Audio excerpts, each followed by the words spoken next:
आज मैं आपके सामने roles of academic leaders for Viksit Bharat act 2047 विषय पर अपना एक प्रेजेंटेशन प्रस्तुत करने जा रहा हूं। जैसा कि आप सब जानते हैं कि भारत सरकार ने एक निर्णय लिया है 2047 जब भारत 100 साल की आज़ादी प्राप्त कर लेगा, उस 2047 तक भारत को विकसित देश में बदलना है, डेवलप्ड नेशन बनाना है, जिसमें जो एजुकेशन इंस्टीट्यूशंस हैं और वहाँ जो एकेडमिक लीडर काम कर रहे हैं उनकी महत्वपूर्ण भूमिका होने जा रही है, क्योंकि किसी भी देश का विकास उसके विद्यालयों, उसके कॉलेजेस, उसके महाविद्यालयों, विश्वविद्यालयों से होकर पूरा होता है, क्योंकि वहीं पर राष्ट्र निर्माता के रूप में एकेडमिक लीडर को जाना जाता है, टीचर्स को जाना जाता है, जो भविष्य के युवाओं को तैयार करता है, भविष्य की नींव रखता है।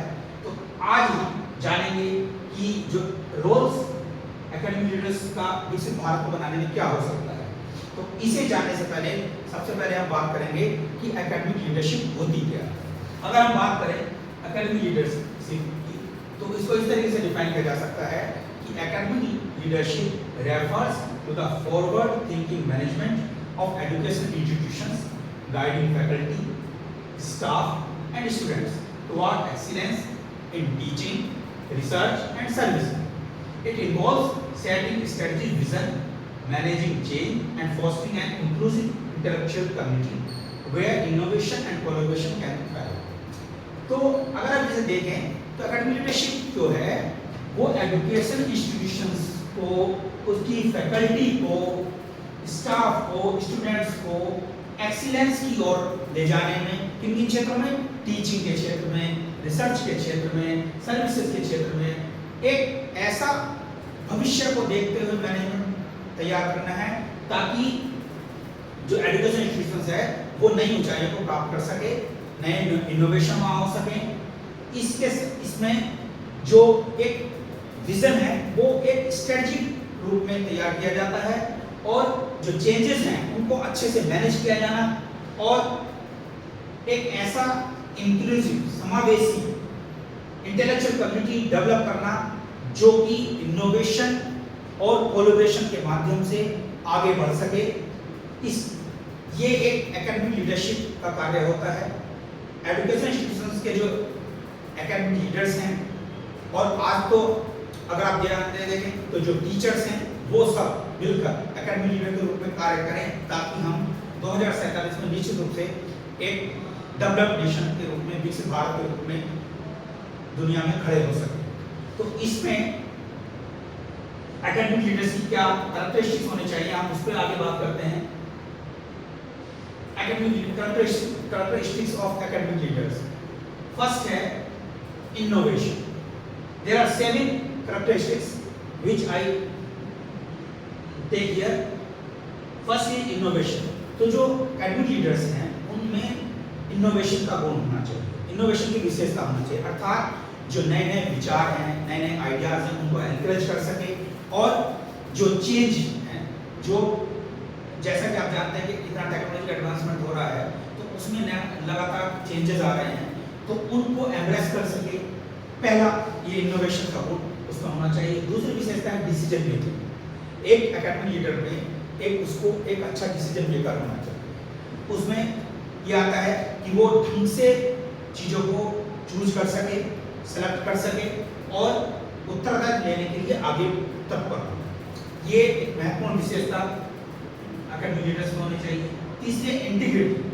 इंटीग्रिटी ये बहुत महत्वपूर्ण है कि किसी भी एकेडमिक लीडर को अगर ईमानदारी का गुण और उसमें मजबूत मूल्यों का निर्माण करने की क्षमता है, मजबूत मूल्यों को लेकर आगे बढ़ने की क्षमता है, उसके मूल्य मजबूत हैं, स्ट्रॉन्ग हैं और वो उनके साथ आगे बढ़ता है, तो वह अपने एजुकेशन इंस्टीट्यूशन को बहुत आगे ले जाने में सफल हो सकता है। चौथी विशेषता विजन।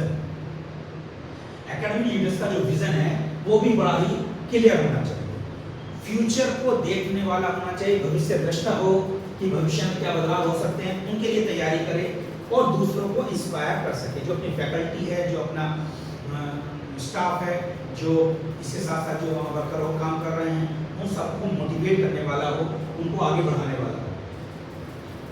पांचवी महत्वपूर्ण विशेषता है कम्युनिकेशन। एक एकेडमिक लीडर में एक कम्युनिकेशन का बहुत ही महत्वपूर्ण विशेषता होनी चाहिए, उसे अच्छा कम्युनिकेटर होना चाहिए, क्योंकि अगर वो अच्छा कम्युनिकेटर होगा तो वो अपने आइडियाज को स्पष्ट रूप से दूसरों के साथ शेयर कर सकेगा। उसे इसमें एक गुण होना चाहिए कि वह दूसरों को ध्यान से सुने, अपने स्टाफ, अपनी फैकल्टी, अपने आसपास के जो लोग हैं उनके साथ काम करते हैं, जो टीचर्स, स्टूडेंट्स हैं, उनको सबको ध्यान से सुने, उनके फीडबैक दे और उसके बाद एक नए कम्युनिकेशन के साथ अच्छे कम्युनिकेटर के रूप में अपनी भूमिका निभाए, ताकि उसका प्रभाव उस पूरी फैकल्टी पर, पूरे स्टाफ पर पड़ सके। इसके साथ जो महत्वपूर्ण एक विशेषता कोलैबोरेशन की है, 21वीं शताब्दी का जमाना है, कोलैबोरेशन महत्वपूर्ण स्किल के रूप में डेवलप हुआ। आज जरूरत है कि एक एकेडमिक लीडर को भी दूसरों के साथ मिलकर काम करना आना चाहिए। इसके अलावा आज सब लोग मल्टीडिसिप्लिनरी रूप में काम कर रहे हैं, तो उसकी अप्रोच मल्टीडिसिप्लिनरी होनी चाहिए, सबके साथ मिलकर काम कर सके और जो कॉमन गोल्स हैं उनको अचीव कर सके। इसके लिए कोलैबोरेशन का कोर्स में होना है। लास्ट बट बहुत ही महत्वपूर्ण विशेषता जो कि एक एकेडमिक लीडर में होनी चाहिए, एम्पैथी, परानुभूति, अर्थात दूसरे के जूते में अपना पैर डालकर देखना, अर्थात दूसरे की जगह अपने आप को रखकर देखना। ये गुण बहुत महत्वपूर्ण है, ये विशेषता बहुत महत्वपूर्ण है। एक एकेडमिक लीडर को अपने साथ, अपने जो साथी कर्मचारी हैं, फैकल्टी है, सबको, स्टूडेंट्स को समझने वाला होना चाहिए, अच्छे से समझ सके और उनकी केयर कर सके। ये विशेषताएं एकेडमिक लीडर में होंगी तो निश्चित रूप से वह विकसित भारत बनाने में अपना योगदान, महत्वपूर्ण योगदान दे सके। आगे बढ़ते हैं कि एकेडमिक लीडर्स की क्या क्या रेस्पॉन्सिबिलिटीज होंगी भारत को विकसित बनाने में। पहला, एक एकेडमिक लीडर में ये रेस्पॉन्सिबिलिटीज की बनती है कि वह अपने एजुकेशन इंस्टीट्यूशन, चाहे वो किसी भी रूप में काम कर रहा हो, हेड के रूप में काम कर रहा है, पीओएस के मेंबर के रूप में काम कर रहा है, प्रिंसिपल के रूप में काम कर रहा है, एज ए टीचर काम कर रहा है, यूनिवर्सिटी में काम कर रहा है, विश्वविद्यालय के किसी भी पद पर काम कर रहा है, तो उसको एकेडमिक लीडर को यहाँ महत्वपूर्ण है करिकुलम डिजाइन।